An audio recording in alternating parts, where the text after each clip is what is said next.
Today's lesson is on understanding the different groups that influence public policy issues. The goal of today's lesson is that students will be able to explain how the media, individuals, and interest groups can influence public policies. To start off, we need to look at some of those key words. The first key word is media.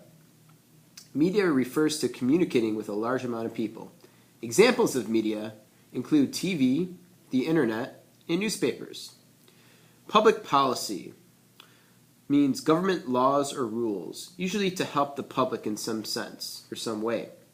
If you break down the word policy, you have heard of policy through school policy, meaning laws or rules.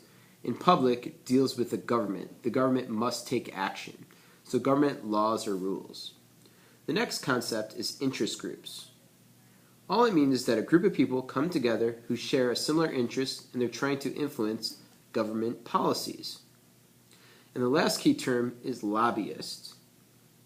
A lobbyist seeks to influence legislators, people who make laws, to introduce or vote for or against a bill.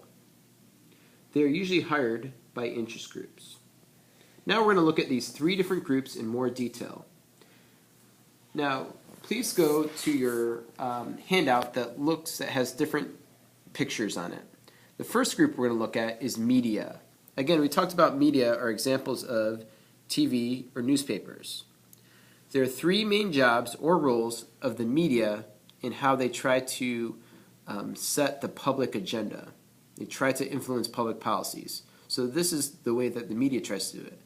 First, before we look at that, we need to know that this topic that we're looking at deals with education. Okay, so all three examples or groups are going to be looking at education. As I said before, the first three roles of media in setting public agenda is focusing on the public's attention on selected issues. In this case, they're focusing on education and the need to improve education to meet the needs of students. So that's a focused issue that they're looking at. Second one is opposing viewpoints are communicated, meaning they're discussed. Newspapers, TV do this all the time. One person thinks a way to improve education is to give parents and students choice in choosing their schools, where another individual thinks a public school and more money into public schools is needed to improve education. Different ways of looking at the same issue, and again, trying to influence public policies. The last one is that the media holds government officials accountable. Congress's new law shows no improvement in educational needs of students. In this way, the Washington Post, in this example, is stating that the government's policy, or Congress who made it, is not really helping students, and that something would need to change. The next group that can influence public policy issues are people called interest groups. Again, an interest group is a group of people who share similar interests. In this case, the example we're going to use is the National Education Association, or NEA. This is a real organization, and it gathers teachers from all over the United States to join the NEA. So people from Virginia, Hawaii, New York. Now, why wouldn't they do this on their own? Well, obviously, if there's teachers, and there's actually about 3 million of them in the NEA, they're going to be much more powerful than if they broke off and tried to influence government on their own. The NEA stands for some of these different things: increasing student learning and achievement, higher pay, better working conditions, and being voice of teachers. Now, this is just one example, but interest groups in general try to influence public policy in a few different ways. Well, they identify specific issues. An example is like education. They hire lobbyists. A lobbyist is someone who influences legislators to introduce or vote for or against a bill. In this case, the NEA hires a lobbyist trying to influence lawmakers to vote a certain way based on what the NEA wants. The last one is they make political contributions. So the NEA gives money, sometimes called Political Action Committee.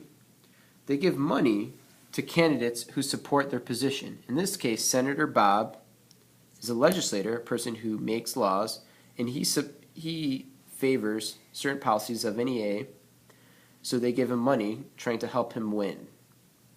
Now, this doesn't mean that they're bribing him in the sense of that he has to vote exactly what NEA wants, but his ideas support what NEA stands for. All right, the last group that influences public policy are people like you and me, individuals. They can influence public policy in three major ways. They can participate in the actual process or in politics by voting, by campaigning, or by running for elected office. They can also express opinions or viewpoints by speaking at government meetings like city council meetings, or writing letters to government officials, or petitioning. And third, they can join interest groups. A person who's a teacher could join the NEA if they wanted to. These are all different ways that people or groups try to influence public policies and on the topic of education. Now, what I want you to do now is to look at the activity that says public policy activity. Look at the different artifacts. There's actually 5 different artifacts. And I want you to read over it and then identify who's trying to influence public policy and explain how. The answers will be on Schoology, so please check after this. Thank you.